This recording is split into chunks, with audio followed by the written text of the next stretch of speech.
प्रत्यावर्ती धारा और वोल्टता को आलेखीय रूप से दर्शाया गया है आवर्त फलन का उपयोग करके।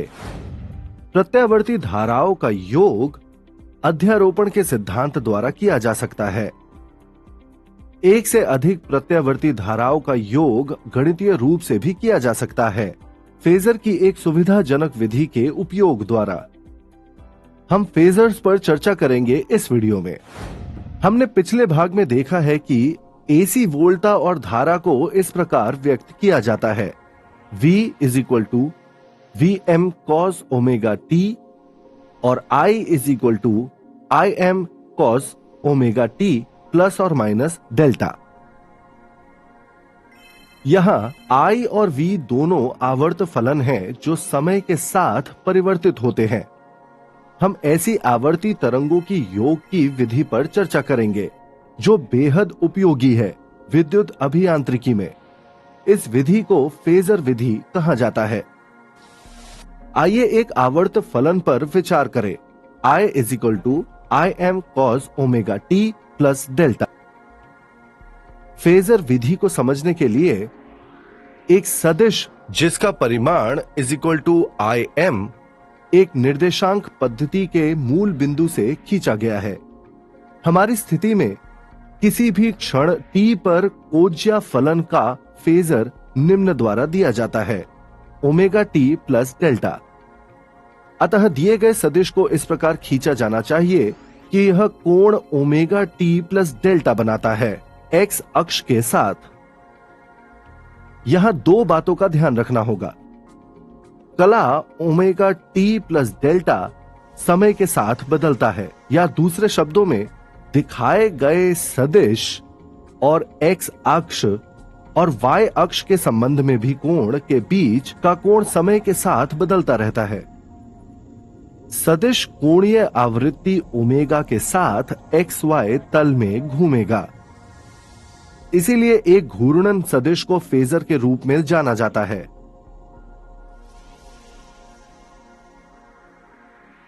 सदिश का x घटक किसी भी क्षण t is equal to T पर हमें Im cos omega t plus delta का मान देगा, जो हमें धारा का तात्क्षणिक मान देता है।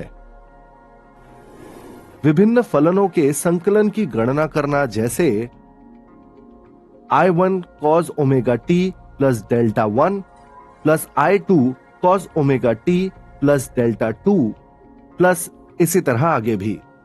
हमें सिर्फ संबंधित फेजरों के x घटकों का बीजगणितीय योग लेना होगा।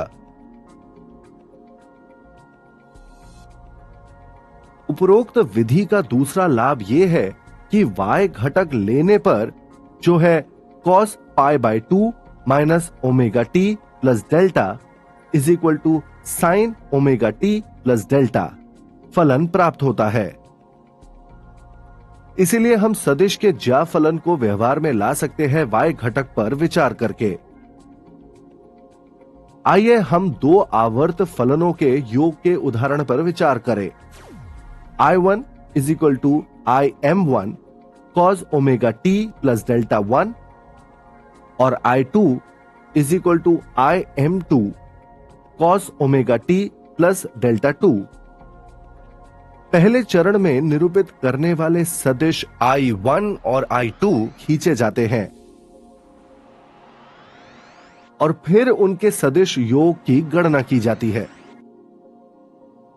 I एक फलन को निरूपित करता है जो परिणामी है दो आवर्त फलनों का, जो सदिश I1 और I2 द्वारा दर्शाए जाते हैं। परिणामी आवर्त फलन का आयाम इज इक्वल टू लंबाई या मान OP की। इसका कला कोण इज इक्वल टू फाई। ये याद रखना चाहिए कि सदिश का परिमाण I1, I2 और I दिया जाता है क्रमशः Im1, Im2 और Im द्वारा। उपरोक्त आरेख से हम देख सकते हैं कि डेल्टा 2 माइनस डेल्टा 1 I1 और I2 के बीच का कोण है।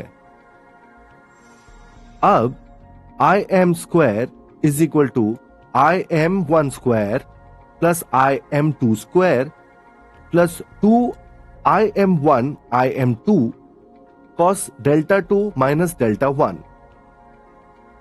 Delta is equal to delta 2 minus delta 1 कला अंतर के बराबर है फलन I2 और I1 के।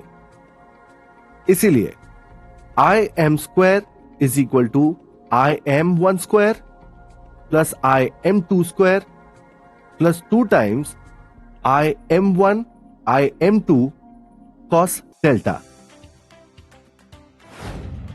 सारांश, धारा I और वोल्टा V दोनों ही आवर्त फलन हैं जो समय के साथ बदलते रहते हैं। ऐसी आवर्ती तरंगों के योग की विधि को फेजर विधि कहा जाता है। मूल रूप से एक घूर्णन सदिश को केवल एक फेजर कहा जाता है और यह एक एसी परिपथ में क्या हो रहा है इसके चित्रण में उपयोगी है। यदि I1 is equal to im1 cos omega t plus delta 1 और I2 is equal to im2 cos omega t plus delta 2,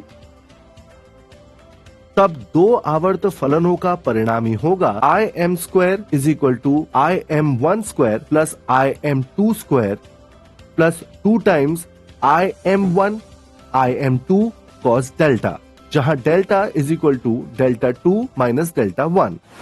एक परिपथ के लिए फेजर आरेख जिसमें सिर्फ एक प्रतिरोधक या केवल एक प्रेरक या केवल एक संधारित्र होता है भिन्न भिन्न होते हैं और इसमें परिपथ के बारे में बहुत सारी जानकारी होती है। एक परिपथ के लिए एक से अधिक फेजर सदिश हो सकते हैं, जैसे वोल्टा और धारा के लिए। किसी दिए गए परिपथ के लिए फेजर आरेख की व्याख्या कैसे करें और फेजर आरेख के आधार पर परिपथ का विश्लेषण कैसे करें, यह जानने के लिए बने रहें।